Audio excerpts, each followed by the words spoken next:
There's something about babysitting that makes everything feel off. You're alone in someone else's house, watching someone else's child, and sometimes you start noticing things that don't make sense. Things the parents never mentioned. Things the kids definitely shouldn't know. And by the time you realize something's wrong, you're already stuck inside. These are 3 true babysitting horror stories that never should have happened.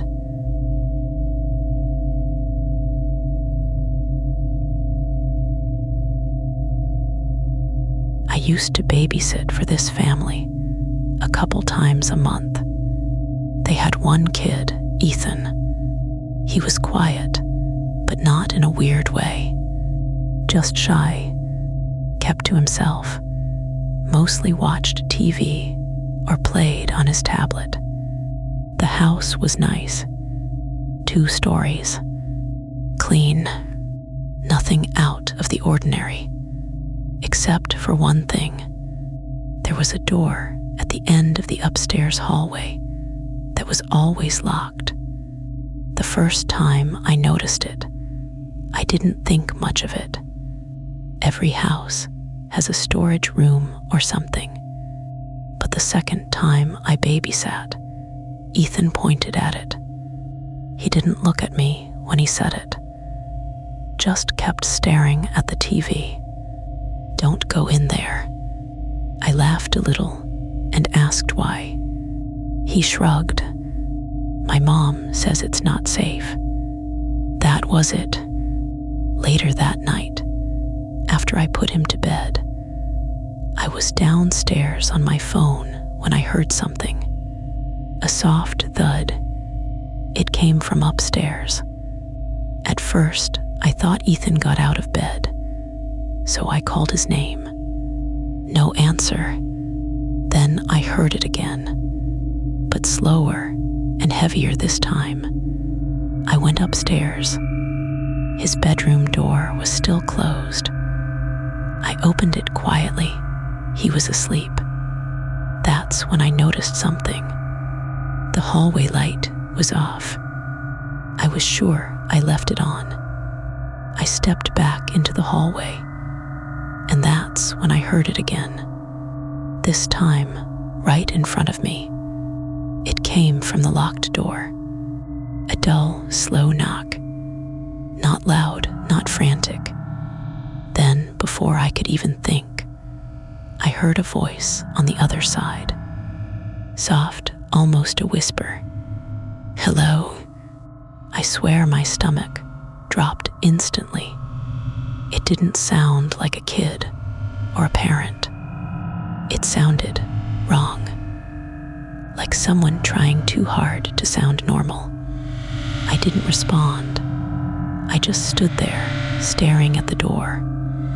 Then it spoke again. "Can you let me out?" I backed away so fast I almost tripped. I went straight into Ethan's room and locked the door behind me. I stayed there the rest of the night. I didn't sleep or even move. I just sat there listening. I never heard any footsteps. Never heard the door open. Just silence after that. When the parents came home, I told them everything. They didn't look surprised, not even a little. The dad just nodded and said, "You weren't supposed to go upstairs," after he fell asleep. I told him I didn't, but he didn't respond. He just walked past me and went upstairs. I never babysat for them again. But a few weeks later, I drove by the house, and there was a moving truck outside. The door at the end of the hallway was wide open and completely empty.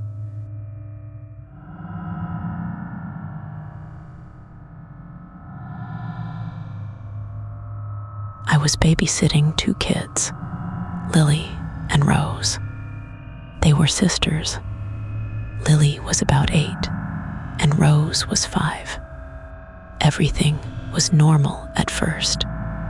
We watched a movie, had snacks, did the usual bedtime routine. By 9:30, both of them were asleep. Their rooms were across the hall from each other, so I left both doors slightly open. I went downstairs and sat on the couch. That's when I heard Lily's voice ask, "Can you come here?"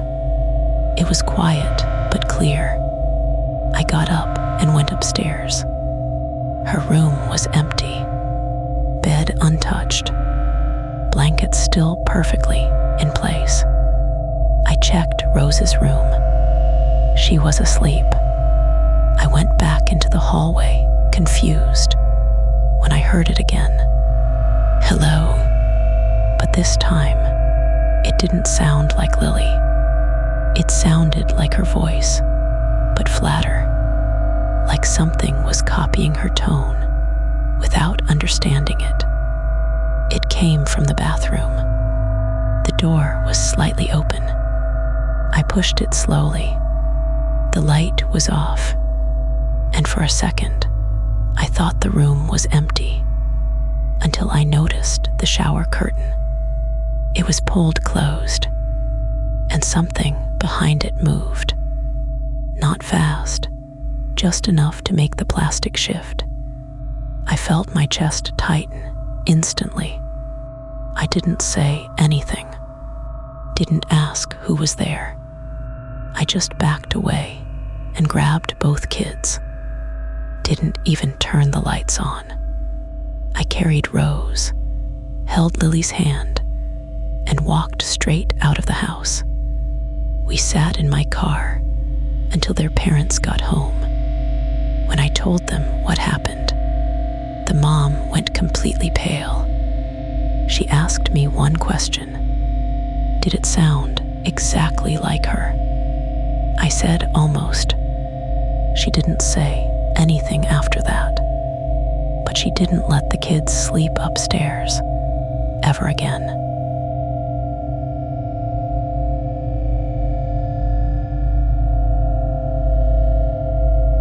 I was babysitting a 6-year-old boy named Daniel. His parents told me one thing before they left. If he talks about his friend, just ignore it.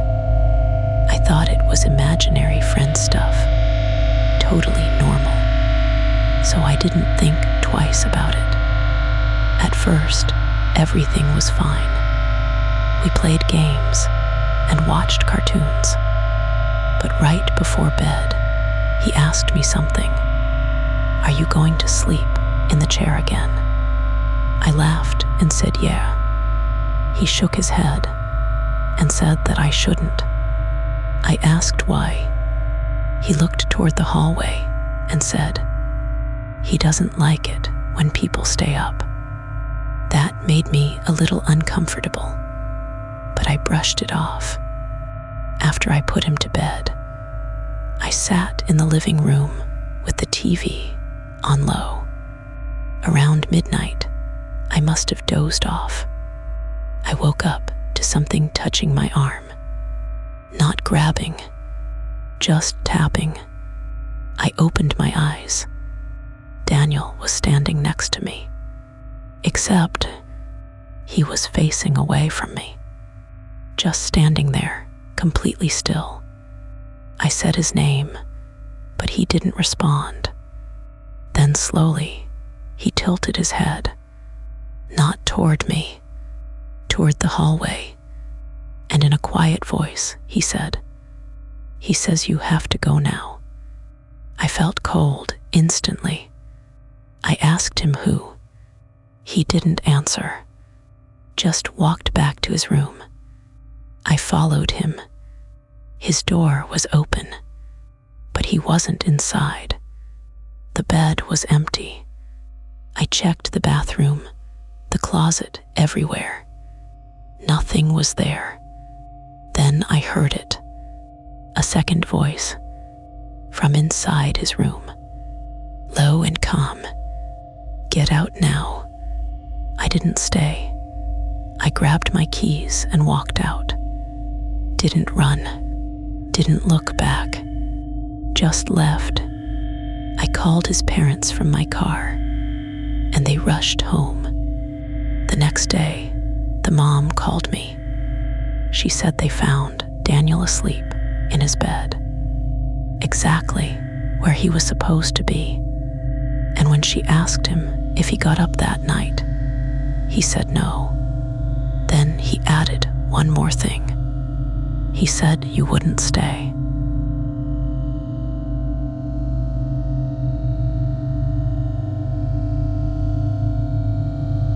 Some jobs aren't worth the money, and sometimes the scariest part isn't what you see. It's what's already been there, long before you arrived. If you enjoyed this video, make sure to like and subscribe to True Terra. And until next time, stay safe